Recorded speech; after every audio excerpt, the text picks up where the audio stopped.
네, 안녕하세요. NLS 박종대입니다. 네, 오늘은 오늘 박부의 사랑방에서는 사유리의 비혼 임신과 결혼, 성, 출산의 굴레라는 제목으로 말씀을 드리려고 합니다.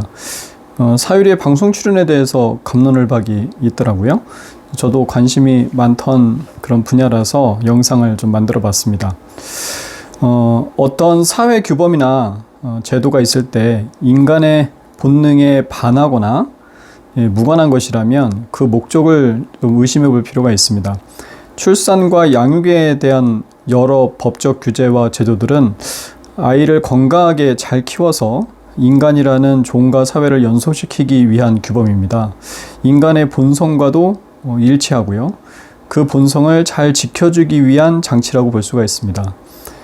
그런데 결혼은 인간의 본능과는 사실 상관은 없습니다. 성관계를 맺고 출산을 하고 아이를 키우는 행위는 다분히 그 신이 준 본능에 기반하지만 그 시작점이 되는 결혼이라는 제도는 사실 사회적 합의일 뿐이죠.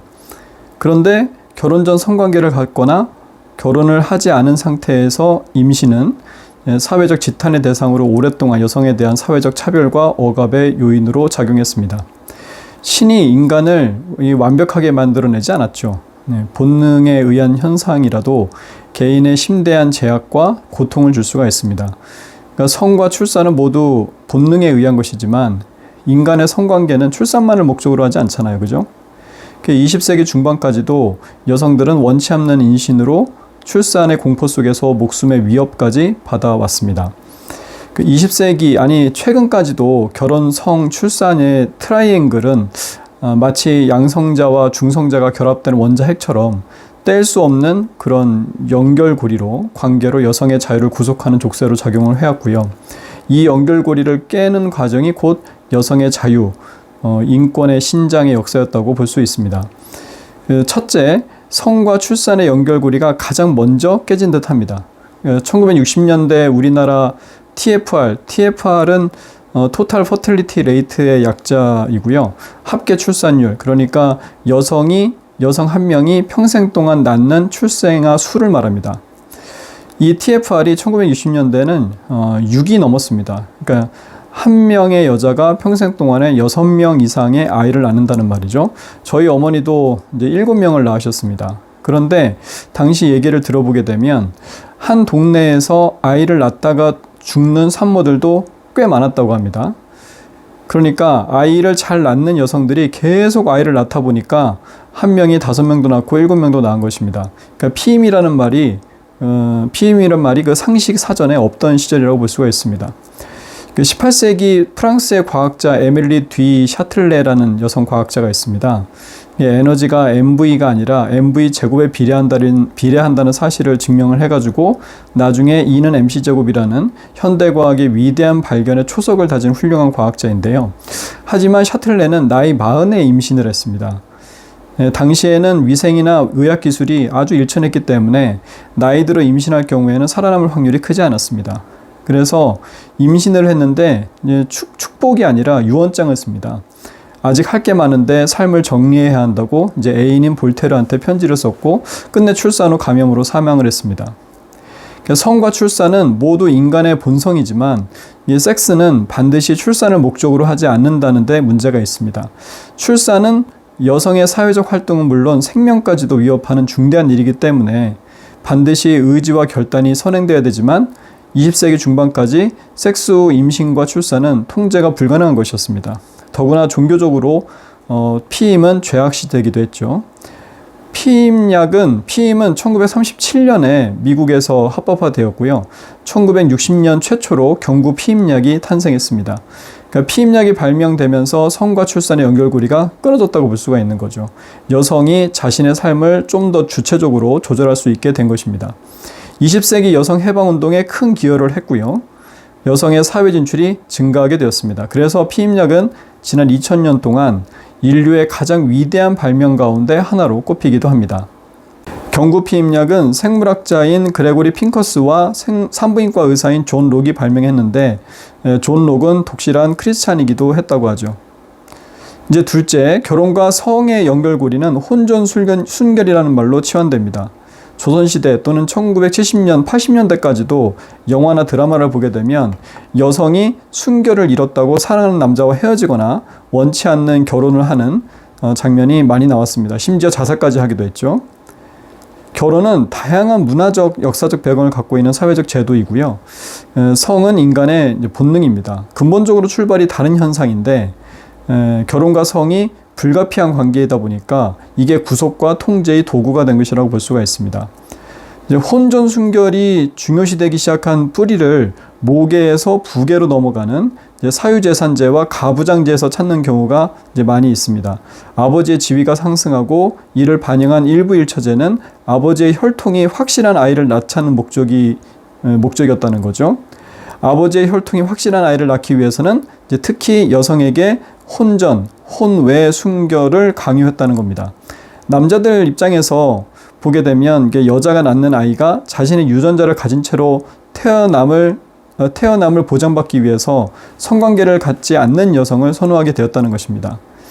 이것이 생물학을 넘어 이제 문화적으로 확장이 되면서 처녀성이라는 개념이 생겼고, 성적 접촉이 없는 여성을 긍정적으로, 그렇지 않은 여성을 이제 부정적으로 바라보는 의식이 생겨났다는 해석입니다. 이러한 논리가 종교적 교리하고 결합을 하게 되면서 강력한 사회 규범으로 이제 자리 잡게 된 것이죠. 이슬람은 종파를 가리지 않고 혼전순결을 반드시 지켜야 하는 사회적 종교적 의무로 간주하고 있고요.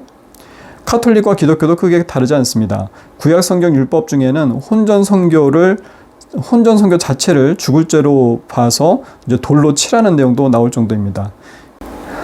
사실 고대에는 순결한 여성을 오히려 기피하기도 했다고 합니다. 고대 바빌로니아에서는 모든 여자들이 일생에 한 번은 신전 앞에 앉아 지나가는 남자와 성관계하는 것이 의무였다고도 하죠. 마르코 폴로의 동방견문록에는 티벳 사람들에 대해서 어떤 남자도 여자를 처녀 상태에서 초야를 맞이하고 싶어 하지 않는다고 기술을 했습니다. 왜냐하면 이전에 한 번도 남자의 욕망을 일으키지 못한 여자를 아내로서 맞이하기를 원치 않았기 때문이라고 합니다. 어떤 원시 부족은 출산의 경험을 가진 여자와만 결혼하기를 원했다는 이야기도 있습니다. 그 여자의 생식력이 보증되었기 때문이죠. 한국의 경우에는 1970년대 연구에서 보면 여학생의 95%, 1980년대에 들어서는 81%가 혼전 순결을 지지했다고 합니다.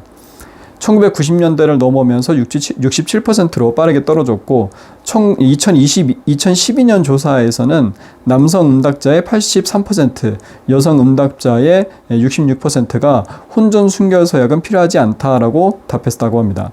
요즘 들어서 혼전 순결이라는 말을 들어보기가 좀 힘들죠. 이제 결혼과 성의 연결고리가 이제 서서히 끊어지고 있는 것입니다. 이제 셋째, 마지막 남은 게 결혼과 출산의 연결고리입니다. 이거는 아직도 단단한 것 같습니다. 아직도 결혼하지 않은 상태에서 출산은 아이와 엄마에게 이제 모두 차별과 냉대 요인이 되고 있고요. 미혼 출산은 고등학교에서 퇴학 사유가 되기도 하고 취업에서 부정적인 이력이 되고 있습니다. 미혼모는 동성애자 다음으로 가장 많은 차별을 경험하는 집단으로 인식되고 있습니다. 한국인 60% 이상이 미혼모에 대해서 이제 판단력과 책임감이 부족한 사람이다라고 답했다고 하고요. 한국인 가운데 미혼모를 인정할 수 있다라고 답한 비율은 3.5%밖에 되지가 않아서 전체 조사국가 36개국 가운데 35위였다고 합니다. 우리나라 미혼모 숫자는 세계적으로 굉장히 적은 편이라고 합니다. 2016년 OECD 평균 비혼 출산율이 이제 40.3% 정도 되는데 우리나라는 이제 1.9%에 불과합니다. 남녀 간의 혼전 동거를 금기시하고요. 사회 전체적으로 이제 성적으로 보수적인 경향 등이 이제 이유로 꼽힙니다. 아울러서 이제 조금 불편한 사실이지만 미혼 임산부가 아이를 포기하는 비율이 매우 높기 때문이기도 합니다. 낙태나 출산 후 입양 등이 되겠죠. 해외 입양아의 무려 98%가 미혼모 자녀라고 합니다. 세계 경제 규모 10위인 한국이 아직도 고화 수출국 지위를 유지하고 있는 것도 이제 이런 이유이기도 합니다. 출산은 본능이죠. 출산은 본능입니다. 결혼은 사회적 제도입니다. 따라서 출산만 원하고 결혼을 원치 않는 경우가 얼마든지 나올 수가 있습니다. 결혼하지 않고 아이를 출산하고 싶어하는 주인공이 나오는 드라마도 있죠. 오 마이 베이비라는 이제 드라마가 있는데 이걸 보게 되면 비혼 출산을 결심하는 배경으로 워킹맘으로 독방 육아는 물론 C월드의 서러움까지 견뎌야 하는 현실이 있습니다. 차라리 혼자라면 육아를 외면하는 배우자나 며느리 노릇을 강요하는 시댁에 느끼는 억울함도 아마 없을 겁니다. 올해 초에 실시한 한국개발연구원 KDI죠. 저출산 연구 관련 설문에서 20대 후반 여성의 55%가 출산할 생각이 없다라고 답했다고 합니다. 이 연구팀은 주거, 교육, 보육, 직장 이런 답변들을 예상을 했습니다만은 결과는 딴판이었습니다. 결혼할 생각이 없어서라는 게 답이 48%였고요. 또는 미래가 불안정해서 30%가 이런 대답을 했다고 합니다. 최근 사유리의 비혼 임신과 그에 관한 여러 논쟁은 여성 인권의 굴레로 작용해온 결혼과 성과 출산, 이 트라이앵글 구조의 마지막 연결고리, 즉 결혼과 출산의 그런 고리에 대한 담론을 본격화하는 중요한 계기가 될 수 있다고 저는 생각을 합니다. 20세기 이후에 첫째, 성과 출산의 고리가 피임약으로 끊어졌고요. 둘째, 혼전 순결로 대변되는 결혼과 성의 고리는 굉장히 미약해졌습니다. 하지만 셋째, 결혼과 출산의 고리는 미혼모라는 이름으로 우리 사회에서 마지막까지 끊기지 않은 고리로 여성의 굴레로 남아 있습니다. 오늘은 여기까지입니다. 즐거운 휴일 되시기 바랍니다. 감사합니다.